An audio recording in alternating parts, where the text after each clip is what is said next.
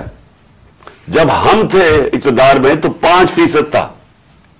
تو آج 100% کا مطلب کہ اگر آپ پاکستان کو قرضہ دیں گے تو 100% چانس ہے کہ پاکستان قرضہ واپس نہیں کر سکتا.